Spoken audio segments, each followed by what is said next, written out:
Hello guys, sekali lagi pedas dan panas kenyataan terkini ya daripada pengerusi Parti Amanah Negara Negeri Kedah yang mana beliau tampil hari ini untuk memberikan kenyataan balas terhadap tuduhan dan juga fitnah daripada MB Lato-Lato Negeri Kedah, tidak lain tidak bukan ya Muhammad Sanusi, sahabat-sahabat semua. Jadi hari ini agak menarik untuk saya kongsikan apa yang dinyatakan di dalam kenyataan pengurusi Parti Amanah di Negeri Kedah ini. Jadi sahabat semua, tanpa membuang masa lagi, mari kita lihat bersama. Katanya ya, dihantui kesalahan lalu MB Lato-Lato terdesak mencari publicity murahan. Wow, itu dia. Jadi tanpa buang masa, ini adalah cubaan Sanusi katanya untuk raih simpati kerana dihantui kesalahan lalu. Wow, terbaik kenyataan itu sahabat-sahabat semua, dan saya ingin membacakan untuk kita semua. Dakwaan Menteri Besar Kedah Datuk Seri Muhammad Sanusi Muhammad Nur, kononnya terdapat gerakan untuk menyingkirkan beliau daripada Majlis Kewangan Negara hanyalah dianggap untuk meraih simpati. Memang kita tahu MB ini mulutnya seperti lato-lato yang hanya bising ya, tetapi tidak ada makna untuk dimainkan dan sebagainya.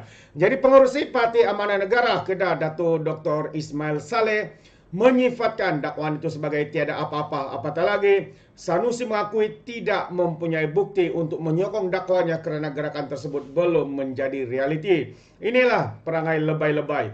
Inilah perangai pemimpin-pemimpin daripada PAS. Mereka buat fitnah dahulu, mereka buat tuduhan dahulu, sedangkan mereka sendiri menyedari bahawa tidak ada bukti berkaitan dengan isu itu. Tapi mereka sanggup lakukan kerana apa? Seperti mana yang dinyatakan oleh pengurusi Parti Amanah ini, kerana hanya untuk meraih simpati. Kesian sungguh ya parti-parti PAS, pemimpin-pemimpin PAS hari ini. Katanya lagi, benda gerakan itu saya rasa tidak wujud pun negeri lain bertenang saja. Cuma dia Sanusi saja yang rasa macam itu. Sanusi ini dia dihantui kesalahan-kesalahan yang dia buat sebelum ini, seperti menghentam kerajaan persekutuan dan semua orang. Dia taklah mengaku salah, tapi dia dihantui dengan kesalahan-kesalahan sedemikian. Dia rasa orang nak singkir dia, saya rasa itu sahaja masalahnya. Suruh dia buktikan dakwaan itu pun dia tak boleh buktikan. Itu dia. Contohnya anak bergaduh dengan ayah, si ayah ini tak ada apa-apa pun isu, tapi anak bila merasakan ayah dia nak tekan, singkir dia. Sanusi rasa macam itulah katanya ketika dihubungi Harapan Daily hari ini. Beliau berkata demikian apabila diminta mengulas mengenai dakwaan Sanusi bahawa ada usaha terancang untuk menyingkirkannya sebagai Menteri Besar yang mewakili Kedah dalam Majlis Kewangan Negara. Semalam Sanusi yang juga Ketua Pengarah Pilihan Raya Perikatan Nasional atau Pertikaian Nasional menjelaskan terdapat usaha menamakan Setiausaha Kerajaan Kedah Datuk Norizan Kazali sebagai pengganti dalam Majlis Kewangan Negara.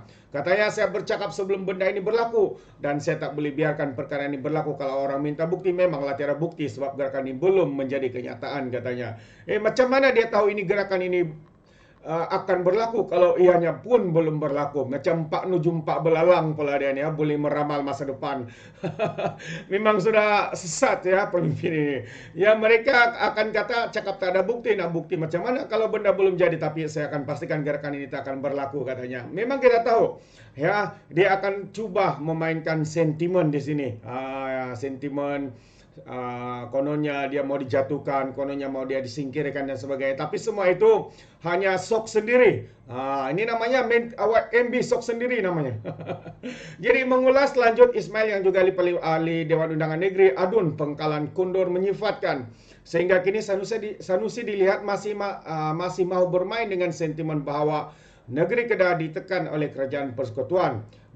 Sanusi ini masih bermain dengan sentimen seperti itu untuk meraih perhatian, termasuklah kali ini dalam isu Majlis Kewangan Negara. Maksudnya dia nak bermain dengan sentimen bahawa kerajaan pusat tidak berlaku adil kepada dia. Setuju? Saya sangat setuju dengan kenyataan itu. Mungkin itulah ya yang dia mau lakukan dan itulah tujuan dia sebenarnya.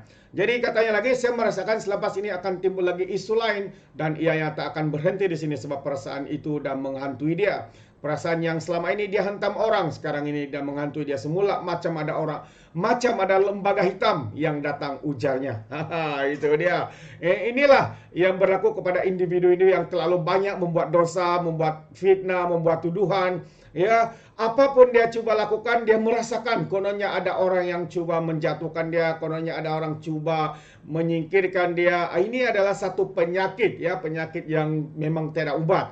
Ya, apa yang mereka perlu lakukan adalah bertobat, terima kenyataan bahwa hari ini mereka bukanlah berada di dalam kerajaan pusat, ya. Mereka bukanlah memimpin, ya, pentadbiran negara di persekutuan negeri. Jadi ya, mereka kena menerimanya, dan mau tidak mau ya, mereka kena beri kerjasama, ya, kepada kerajaan pusat, sebab itu adalah tanggungjawab mereka. Macam mana kerajaan negeri begitu sombong di bawah pentadbiran daripada Parti PAS ini, daripada MB PAS ini sendiri, yang kita lihat dia begitu sangat suka untuk membuat provokasi, sangat suka untuk membuat cerita-cerita yang tidak terbukti benar, ya, dan semua itu hanyalah fitnah, semua itu hanyalah tuduhan semata-mata hanya untuk meraih simpati, seperti mana yang dinyatakan oleh pengurusi Majlis Parti Amanah di negeri Kedah ini. Jadi saya sangat setuju dengan kenyataan ini. Itu juga seperti pandangan saya juga, bahwa MB Lato-Lato ini memang sengaja melakukan semua ini untuk mencari publicity murahan sahabat-sahabat semua. Namun kita harap rakyat di luar sana semakin bijak untuk menilai, ya, siapakah sebenarnya yang sangat suka untuk menabur fitnah, untuk suka untuk membuat tuduhan tanpa bukti. Sedangkan dia sendiri tahu, ya, dia tidak ada bukti, tetapi dia masih meneruskan kenyataan itu dan masih menegakkan banang yang basah, kata peribahasa Melayu mengatakan. Jadi sahabat semua, terima kasih sekali lagi, ya, saya sangat setuju dan juga menarik kenyataan ini, ya, untuk membalun, ya, MB Lato-Lato yang memang mulutnya berbau longkang busuk ini, sahabat semua. Jadi sekiranya sahabat-sahabat ingin memberikan sebarang komen, Anda boleh berikan komen Anda dalam ruangan komen, tapi ingat, ya, beri komen dengan cara berhema, jangan seperti Walaun-Walauntit, lebay-lebay, geng sapu bersih, geng takut Anwar, yang apabila memberikan komen, ya, komen mereka penuh dengan maki hamun. Jadi izinkan saya untuk mengundurkan diri, dan seperti biasa peribahasa mengatakan tapapun kangkap, 2 tahun keinginan. Dalam bahasa Melayunya, tepuk dada, tanya selera. Sekian saja daripada Orang Dapat Channel. Saya kita berjumpa lagi dalam info dan update yang seterusnya. Sekian, bye-bye.